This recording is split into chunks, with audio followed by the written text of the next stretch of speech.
સોસાયટીની shark tank. સન્ડેનો દિવસ હતો. ગટ્ટુ ચિંકી રજાની મોજ માણતા હતા અને મમ્મી કિચનમાં સન્ડેની સ્પેશિયલ રેસિપી બનાવતી હતી. આજે લંચમાં સ્પેશિયલ શું છે?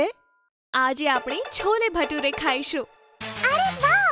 છોલે ભટુરે તો પપ્પાને પણ બહુ ગમે છે. પણ તે સવારમાં ગયા ક્યાં? તારા પપ્પાએ જ આજે કહ્યું હતું છોલે ભટુરે બનાવવા માટે. આજે સોસાયટીની મીટિંગ છે, તે ત્યાં જ ગયા છે. બસ થોડી વારમાં આવતા જ હશે. થોડી જ વારમાં પપ્પા પાછા આવી ગયા અને મમ્મીએ બાળકોને લંચ ટેબલ અરેન્જ કરવાનું કહ્યું. પોતાની ફેવરેટ ડિશ જોઈને પપ્પા ખૂબ જ ખુશ થયા. વાહ, આજે તો સન્ડેનો સ્પેશિયલ લંચ થઈ ગયો. આ તો મમ્મીનો જાદુ છે. મમ્મી આ સાંભળી હસે છે. પછી એમણે પપ્પાને કહ્યું, કેવી રહી આજની સોસાયટી મીટિંગ? અરે, આજની મીટિંગમાં નવી અને ઇન્ટરેસ્ટિંગ વાત થઈ છે. ગટ્ટુ ચિંકી અને મમ્મી કુતૂહલથી પપ્પા બાજુ જોવા લાગ્યા. પછી પપ્પાએ બધાને કહ્યું, આજે મીટિંગમાં અમે વિચાર્યું બાળકોમાં ઇનોવેશન અને નવી આઈડિયા પ્રમોટ કરવા માટે એક એક્ટિવિટી કરવી. જેમ કે કોઈ કોમ્પિટિશન? હા, પણ આ કોમ્પિટિશનમાં બાળકોએ નવી બિઝનેસ આઈડિયા વિશે વિચારવું પડશે અને તેને ઇન્ટરેસ્ટિંગ રીતે રજૂ કરવી. આ તો શાર્ક ટેન્ક જેવું લાગે છે. મેં ટીવીમાં જોયું હતું. એકદમ બરાબર. તો 2 વીક પછી અમે સોસાયટીનું શાર્ક ટેન્ક ઓર્ગેનાઇઝ કરીએ છીએ. સોસાયટીના પ્રેસિડેન્ટ સુમિત અવસ્થી અને વાઇસ પ્રેસિડેન્ટ અંકિતા ચૌહાણ જજ બનશે અને બીજા બધા ઓડિયન્સ. અરે વાહ, બહુ મજા આવશે. ચિંકી અને હું પણ પાર્ટિસિપેટ કરીશું. બીજા દિવસે બધા બાળકોને શાર્ક ટેન્ક વિશે ખબર પડી જ ગઈ અને બધા બહુ એક્સાઇટેડ હતા. બધા નવા બિઝનેસ આઈડિયા વિશે વિચારવા લાગ્યા. ગટ્ટુ અને ચિંકીના ફ્રેન્ડ બંટીના મનમાં પણ એક આઈડિયા આવ્યો. શું તમે બધાએ નોટિસ કર્યું છે, સાંજે જ્યારે આપણે ક્રિકેટ અને ફૂટબોલ રમવા માટે ગ્રાઉન્ડમાં ભેગા થઈએ છીએ ત્યારે રમ્યા પછી આપણને ખૂબ ભૂખ લાગે છે? હા, આવું ઘણી વાર થાય છે. તો ગ્રાઉન્ડની પાસે જો એક ફાસ્ટ ફૂડનો સ્ટોલ ખોલી દેવામાં આવે તો કેવું રહેશે? વાહ! ગેમ ખતમ થાય પછી આપણે સમોસા અને મોમોસ ખાવા અહીંયા જ આવી જઈશું. હું શાર્ક ટેન્કમાં આ જ આઈડિયા સંભળાવીશ. ઘરે આવીને ગટ્ટુ અને ચિંકી પણ નવા બિઝનેસ આઈડિયા વિશે વિચારવા લાગ્યા. ઘણા બધા ઓપ્શન્સ વિચાર્યા પછી તે બંનેને એક આઈડિયા ખૂબ ગમ્યો. એજ્યુકેશનલ ટોયસ બનાવવાનો આઈડિયા. ચિંકી, કેમ નહીં આપણે એવી ગેમ્સ અને ટોયસ બનાવીએ જેમાં રમવાની સાથે સાથે કંઈક શીખવા પણ મળે? તેનાથી ગેમ રમવાની મજા આવશે અને નોલેજ પણ વધશે. આ તો ખૂબ સારો આઈડિયા છે ગટ્ટુ. આવા એજ્યુકેશનલ ટોયસની જરૂરિયાત બધા જ બાળકોને હોય છે અને તેના કારણે આપણા ટોયસની માર્કેટમાં ડિમાન્ડ પણ વધશે.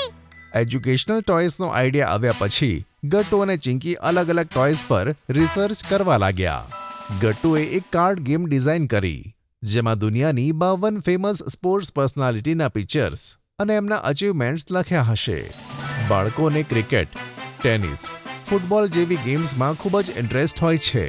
ગટ્ટુની કાર્ડ ગેમમાં વિરાટ કોહલી, જસપ્રીત બુમરાહ, ગ્લેન મેક્સવેલ અને બેન સ્ટોક્સ જેવા ક્રિકેટર્સથી લઈને મેસી અને રોનાલ્ડો જેવા ફૂટબોલ પ્લેયર્સ, રાફેલ નડાલ અને રોજર ફેડરર જેવા ટેનિસ પ્લેયર્સ અને પીવી સિંધુ અને સાયના નેહવાલ જેવા બેડમિન્ટન પ્લેયર્સના કાર્ડ્સ પણ હતા. આ કાર્ડ ગેમને રમ્યા પછી બાળકો ધીરે ધીરે ઇન્ટરનેશનલ અને નેશનલ પ્લેયર્સને ઓળખવા પણ લાગતા હતા અને ખેલાડીઓના સ્પોર્ટ્સ અચીવમેન્ટ્સ વિશે પણ તેમને જાણવા મળતું. ગટ્ટુએ પોતાનો આઈડિયા મમ્મીને સંભળાવ્યો તો મમ્મી ખૂબ જ ખુશ થઈ. તે તો ખૂબ સરસ આઈડિયા છે ગટ્ટુ. અને ચિંકી, તે શું વિચાર્યું? મેં આ બોર્ડ ગેમ ડિઝાઇન કર્યું છે મમ્મી. આમ કહીને ચિંકીએ લેપટોપમાં મમ્મીને પોતાનો આઈડિયા સમજાવ્યો જેમાં તેણે એક એવું બોર્ડ ગેમ બતાવ્યું જેમાં વર્લ્ડની બધી મોટી સિટીઝના નામ લખ્યા હતા. આ ગેમમાં બધા ખેલાડીને પાસપોર્ટ અને ટિકિટ્સ મળતા અને ગેમમાં તેઓ એક સિટીમાંથી બીજી સિટી ટ્રાવેલ કરતા. તેઓ જે સિટીમાં પહોંચતા ત્યાં તે સિટીના મોન્યુમેન્ટ્સ, ટુરિસ્ટ ડેસ્ટિનેશન, મ્યુઝિયમ વગેરેની ડિટેલ્સ લખી હતી. આ ગેમ રમવાથી બાળકોને વર્લ્ડની ફેમસ સિટીઝના નામ અને ડિટેલ્સ રમતમાં યાદ રહેતા. ચિંકી અને ગટ્ટુના આઈડિયા સાંભળીને પપ્પા પણ ખૂબ જ ખુશ થયા. વેરી ગુડ ચિંકી અને ગટ્ટુ, તમારા બંનેનો એજ્યુકેશનલ ટોયસનો આઈડિયા તો ખૂબ જ સારો છે, પણ આઈડિયાની સાથે સાથે એક વસ્તુ પણ ખૂબ જ જરૂરી છે. એ શું છે પપ્પા? આઈડિયાનું યોગ્ય રીતે પ્રેઝન્ટેશન.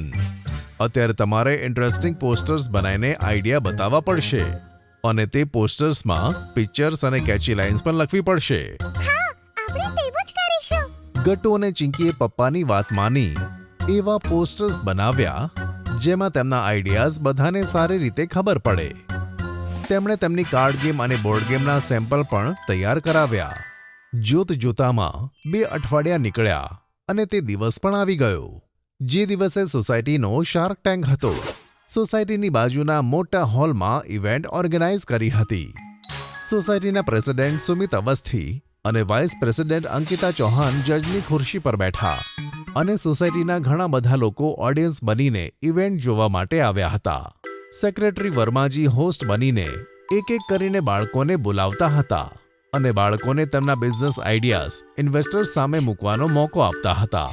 હવે આપણી સામે આવી રહી છે પિંકી. જોઈએ છે તેણે કેવા પોતાના બિઝનેસ આઈડિયાઝ વિચાર્યા છે. હું એક તેવું બુટીક ખોલવા માંગુ છું જેમાં નાના બાળકો માટે બધા જ સ્ટાઇલના કપડાં અવેલેબલ હોય. આટલું કહીને પિંકીએ ઘણા બધા સ્ટાઇલિશ આઉટલેટના પિક્ચર્સ જજીસને બતાવ્યા. તમારા કપડાની ચોઇસ બહુ સારી છે પિંકી, પણ આ સ્ટાઇલના બધા જ ડ્રેસીસ ઓનલાઈન અવેલેબલ છે. આજે તો ઓનલાઈન શોપિંગ્સના બધા એપ્સ આવી ગયા છે. પછી તારી બુટીકમાં શું ખાસ છે જેના માટે લોકો કપડાં ખરીદશે? પિંકી પાસે આ સવાલનો કોઈ જવાબ ન હતો. સેક્રેટરી વર્માજીએ એક કરીને ઘણા બધા બાળકોને સ્ટેજ પર બોલાવ્યા. પછી બંટી બિઝનેસ આઈડિયા રજૂ કરે છે. હું કોલોનીના પ્લેગ્રાઉન્ડ પાસે એક ફાસ્ટફૂડ સ્ટોલ ખોલવાનું વિચારી રહ્યો છું. બંટીએ જજીસને ફાસ્ટફૂડ સ્ટોલનો મેન્યુ બતાવ્યો અને તેણે કહ્યું કે આ બધી આઇટમ્સ બાળકોને ખૂબ ગમે છે. આઈડિયા તો સારો છે, પણ આ બધી ફાસ્ટફૂડ ડિશિસ બનાવવા માટે રો મટીરિયલ, કુક અને બીજા કયા ખર્ચા આવશે અને તમારું પ્રોફિટ પર્સન્ટેજ કેટલું હશે? આ બધી ડિટેલ્સ ક્યાં છે? બંટીએ બિઝનેસ પ્લાનમાં આ બધું નાખ્યું જ ન હતું. તેનો આઈડિયા રિજેક્ટ થયો. જ્યારે વર્માજીએ ગટ્ટુ અને ચિંકીને બોલાવ્યા તો તેઓ સેમ્પલ્સ અને પોસ્ટર્સની સાથે ગયા. અમે લઈને આવ્યા છીએ એજ્યુકેશનલ ટોયસ, જેને બાળકો એન્જોય પણ કરશે અને તેમનું નોલેજ પણ વધશે. તેમણે ડિઝાઇન કરેલા પોસ્ટર્સ સામે ડિસ્પ્લેમાં લગાવ્યા. તેમાં અલગ અલગ પ્રકારની કાર્ડ ગેમ્સ અને બોર્ડ ગેમ્સના ચિત્રો હતા. પ્રોડક્શન કોસ્ટ, માર્કેટિંગ બજેટ અને પ્રોફિટ લોસના ગ્રાફિક્સ હતા. અને આ છે અમારી કાર્ડ ગેમ્સ અને બોર્ડ ગેમ્સના સેમ્પલ્સ. ચિંકીનું આટલું કહેવાની સાથે ગટ્ટુએ આગળ વધીને જજીસને 2 ગેમ્સના સેમ્પલ્સ બતાવ્યા. ગટ્ટુ અને ચિંકીના ડિટેલ્સ પોસ્ટર્સ અને સેમ્પલ્સથી જજીસ ખૂબ જ ખુશ હતા. ઇવેન્ટના અંતમાં વર્માજીએ જજીસ સાથે પાર્ટિસિપેન્ટ્સના પરફોર્મન્સ ડિસ્કસ કર્યા અને રિઝલ્ટ એનાઉન્સ કર્યું. આજની શાર્ક ટેન્ક ઇવેન્ટના વિનર્સ છે ગટ્ટુ અને ચિંકી. જજીસને તેમના માત્ર એજ્યુકેશનલ ટોયસ પસંદ નથી આવ્યા, પણ તેમની આઈડિયા પ્રેઝન્ટ કરવાની રીત પણ સૌથી સારી હતી. અભિનંદન ગટ્ટુ અને ચિંકી. વિનર્સનું નામ એનાઉન્સ થતાં જ આખો હોલ તાળીઓથી ગુંજી ઉઠ્યો અને ગટ્ટુ ચિંકીના ચહેરા ખુશીથી ખીલી ઉઠ્યા. મમ્મી પપ્પા પણ ગટ્ટુ ચિંકીની એચિવમેન્ટથી પ્રાઉડ ફીલ કરવા લાગ્યા.